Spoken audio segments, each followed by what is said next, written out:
I've got to go now, I'm sorry. Yeah, I've got a crew here. Okay.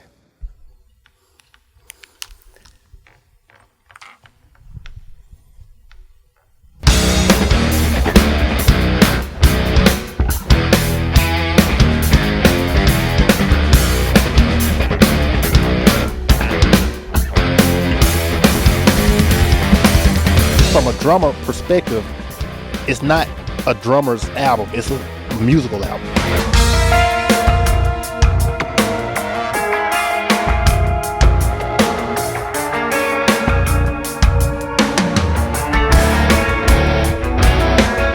Anything that has to do with Virgil always has also the word challenge built in.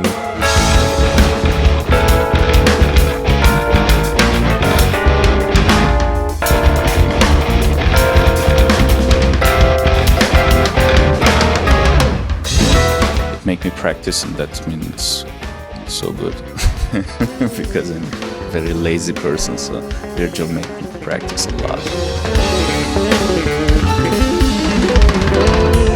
This kind of music, you have to really be in tune with your instrument. You got to be in tune with, your body. You have to stretch, because if you don't, you're gonna mess something up.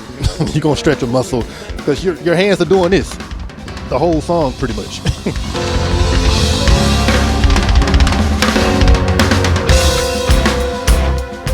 My first thought was, I hope I never have to play with this guy, because he exerted so much control and this evil appearance and those rhythmical shifts, and I thought he probably will kick me out during count-off. Yeah.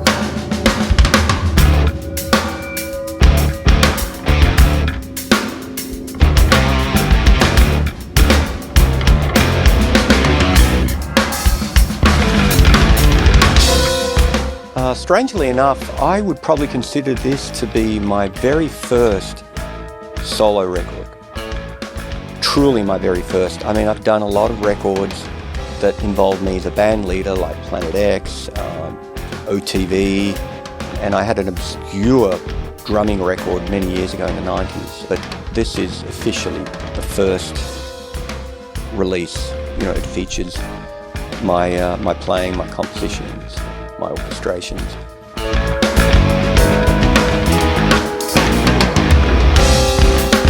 If you combine orchestral, progressive rock, jazz, fusion, this is what you will get when you listen to this album. That's the best way I can describe it.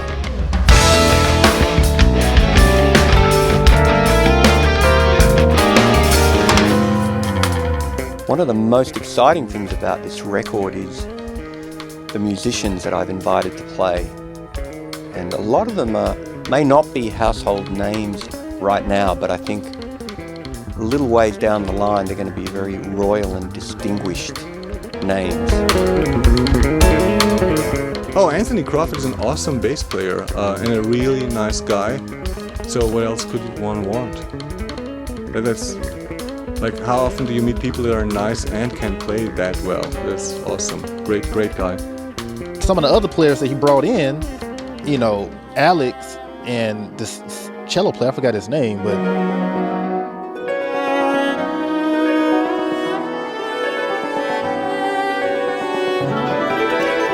the cello player I just met. Wow. Yeah. What's his name again? We don't know.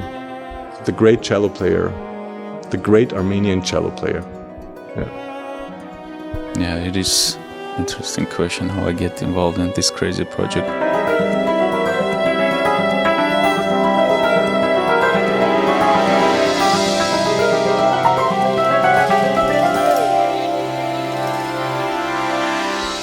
I just love bass players, man. So I'm featuring them heavily on this record, like Evan Marion, Anthony Crawford, Doug Shreve, just some of the younger names that you're going to be hearing a lot from, and they're all featured on this record. We have some more established names like Tom Kennedy, keyboard players, Alex Argento just did an incredible job. Also Dennis Ham, Ruslan Sirota, Jeffrey Babko, some amazing players. And then there are the guitar players, Alex Makachek, Erwin Thomas, Rafael Moreira from Brazil, Marcos Fogli from Naples in Italy. I wanted to get some drummers in on the action, but I figured it's my record, so I'll do it. And Virgil's drumming, I don't know, we don't need to talk about that. It's kind of he's a statistic anomaly. This dude sounds alien when he plays, you know, sounds like 10 people playing at once.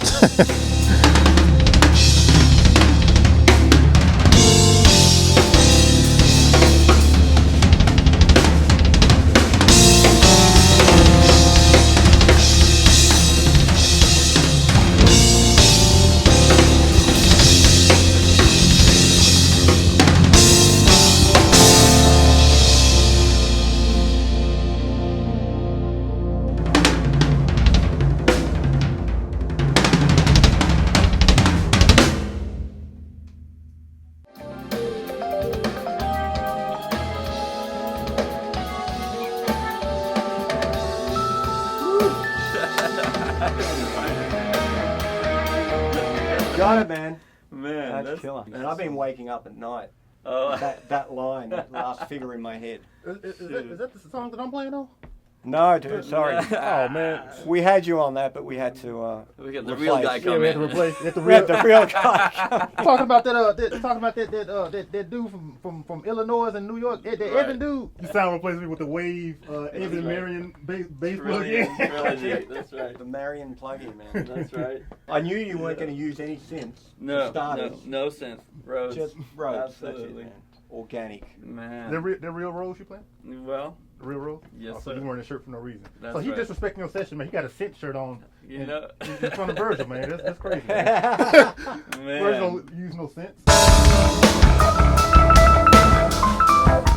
Going back to the keyboard players, Alex Argento was a key element in this. He came along and not only played some great piano, but he mixed a few tracks for me, and I was so impressed that I asked him to do the record, and he did a wonderful job. I think you can only agree that it's a really slamming record.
Drummer. I tell people this. Virgil is a piano player, drummer.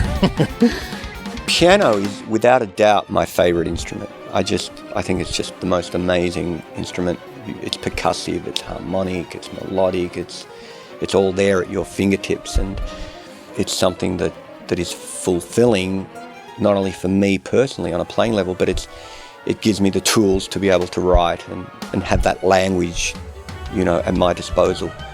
I think that's where the writing stems from. I have a lot of ideas that I hear, and I just sit at the piano and improvise like I do at the drums. And when something strikes me as being usable, I'll take a note of it. I'll jot it down, or I'll just record it in MIDI and then eventually turn it into a piece of music. The left side of the body doing one thing, the right side of the body doing something totally different. Just the way a piano player, when a piano player plays, their left hand is doing something, the right hand, same thing. But he can compose his butt off. And I was looking at him as a drummer. I was amazed what kind of drummer he is. It was insane. But actually, I never knew that he is writing music. And actually, I never knew that he's writing music like this. So it was kind of surprise, but good surprise because it sounds amazing.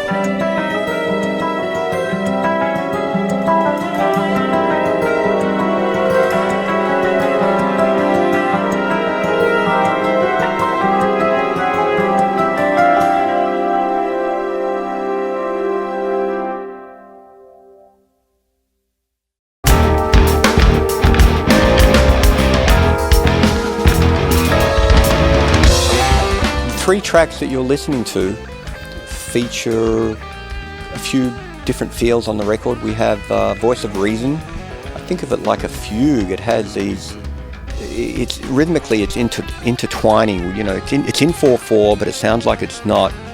It's a lot of groupings of fives and some sevens and hopefully some interesting harmonic elements as well. But and some wonderful playing from the guys. You know, Anthony. It features Anthony Crawford on bass.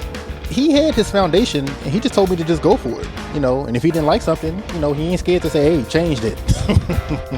The stuff that I played on, I gave him different takes of me doing different things, and he just said, "Okay, I like that, I like this, I don't like that. You know, dump that, delete it, don't send it back to me again." So I had a lot of input on the stuff that I played on.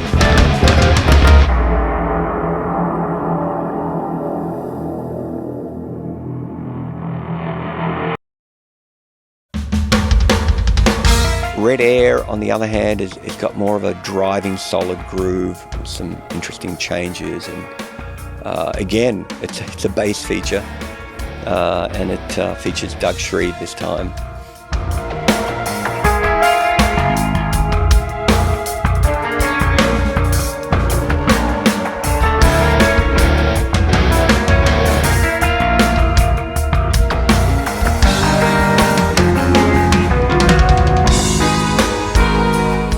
There's a few short clips of Paradise Lost, and that just shows the more orchestral side to what I like to do as a composer. What I like about this song is kind of that Virgil brings out his orchestral preferences or his he likes orchestra, this whole orchestral sounds, and he orchestrated it well, or very well. So it's great, kind of bringing that flavor in without sounding cheesy. It's like a great mixture. Now I understand. Now I understand. Once I play all these lines and was practicing and looking and speaking with him how to play, and he was describing me what he wants to get. Yeah, you can't write this type of thing if you don't know the instruments, or at least don't know the string instruments, how they sound, how they put it in the orchestra, or the ranges, the sound ranges. There's a million of things, you know. So, and in these charts, pretty heavy charts, and there was no mistake, and everything was very professional, written, composed, and then the crazy middle part. Thank God that there is a punch in and punch out function on every digital workstation, because that would take me a long time to learn it, to just play it without mistake in one run. So hereby I'm admitting it, I did not play it in one run. And now you can throw the stones. I feel like it's about, okay, I'm immersed in this music, in this life. I want the record to represent not only musically but artistically, you know, the artwork and the line notes.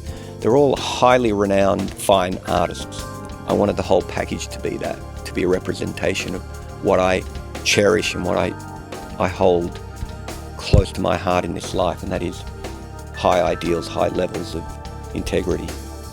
The effort required, the detail, you know, whether it be, you know, taking care of your health, how that affects everything you do, you know, as an extension of that, you know, your music, your playing, you know, drumming is such a, as all us drummers know out there, is such a physical, demanding instrument that any detail that can contribute towards the ultimate performance is something that I've gone to the trouble of pursuing.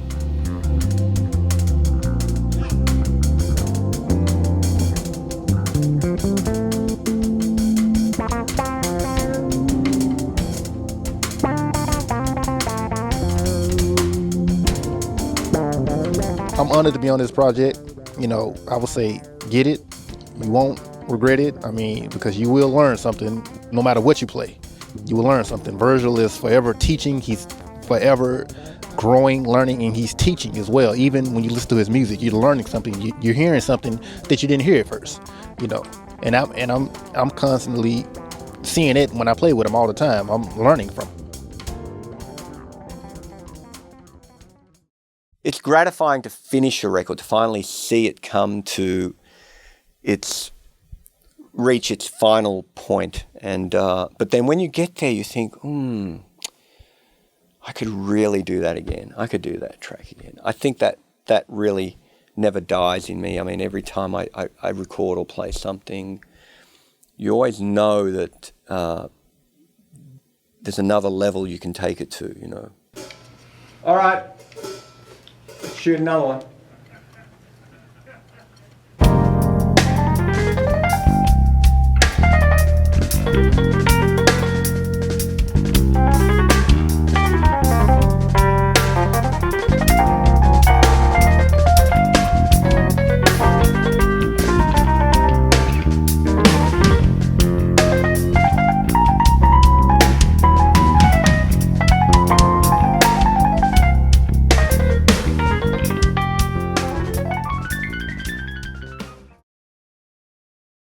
Louis Lortie plays Ravel's complete works for piano.